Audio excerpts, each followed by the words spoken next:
নামাজ পড়ো ভাইয়া, নামাজ পড়ো, নামাজ পড়ে দেখো দোস্ত। গান শুনে দেই মজা পাইছো, সিনেমা দেখা যে মজা পাইছো দোস্ত, উলঙ্গ ছবি দেখে যে মজা পাইছো, নর্তকীর নাচ দেখে যেই মজা পাইছো, খোদার কসম, আল্লাহর কসম, রব্বে কাবার কসম, সেজদা করে তুমি এর চাইতে বেশি মজা পাইবে দিয়েই দেখো সেজদা।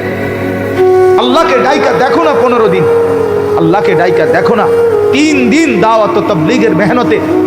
3 দিনের জন্য কোনো ছেলে যুবক কোনো মুসলমান গেলে তার জিন্দেগি বদলা যায়, সে আখিরাতের মজা পাওয়া যায়।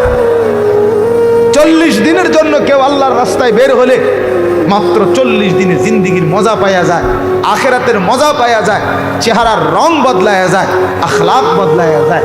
তুমি পাইবা না? তুমি দেখো, দেখো তুমি গুনাহ ছেড়ে দেখো। অশ্লীলতার মধ্যে তৃপ্তি নাই, উলঙ্গ ছবির মধ্যে তৃপ্তি নাই। সেই নারী তো তোমাকে ধোঁকা দিচ্ছে, বেহায়া নারী তো তোমাকে ধোঁকা দিচ্ছে। সে তো তার ব্যবসা করছে, সে তো রূপ যৌবনের ব্যবসা করে। অসভ্য নারী তো ব্যবসা করে। সে পতিতা তোমাকে সুখ দিবে কিভাবে?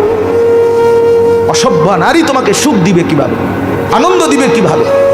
এজন্য নগ্ন ছবি না দেখে, নারীর ছবি না দেখে, মেয়ের পিছনে না ঘুরে আল্লাহ তাআলার সেজদার আখিরাতের পিছনে ঘুরো।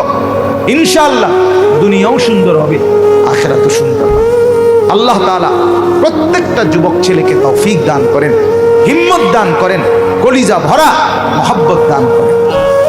আল্লাহ তাআলা কুরআনুল কারীমের মধ্যে বলছে, যুবক যখন আগায় আসছে ওই যুবকদের ঘটনাটা বলে আল্লাহ বলছে ইন্নাহুম ফিতিয়াতুন। শুনেন, আল্লাহ বলে নিশ্চয়ই তারা ছিল যুবক। কি ছিল? ইন্নাহুম ফিতিয়াতুন। ফিতিয়াতুন শব্দের অর্থ যুবক। তারা ছিল যুবক। আমানু বিরব্বিহিম। পুরা এলাকা, বাদশাহ, জনগোষ্ঠী সবাই করছিল মূর্তি পূজা। এই 7 জন যুবক তারা আমি রবের উপরে, আল্লাহর উপরে ঈমান আনছিল। আল্লাহ বলেন ওয়াজিদনাহুম হুদান। আমি আল্লাহ তাদের হেদায়েত, তাদের ঈমান আরো বাড়ায় দিছি। ওয়া রাবাতনা আলা কুলুবিহিম। আল্লাহ বলে আমি তাদের দিল অন্তরগুলো ঈমানের উপরে বাইধা দিছি, বাইধা দিছি। ওয়া রাবাতনা আলা কুলুবিহিম, বেঁধে দিছি, বেঁধে।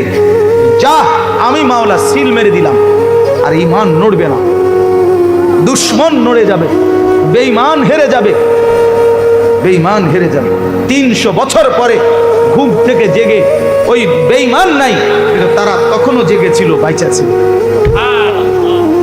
এক ঘুম দিছে, ঘুমের তুইটা কয় ফেডার বুক লাগছে,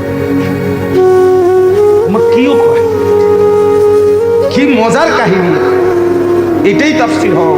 হারুন কই এটা শুনাইবা, পুরা তাহাব আসছো না, ধারাবাহিক শুনাইবা। তোমরা ছেলেরা শুইনো, এটা কি পরিমাণ মজাদার। ওয়ারাবাতনা আলা কুলুবিহিম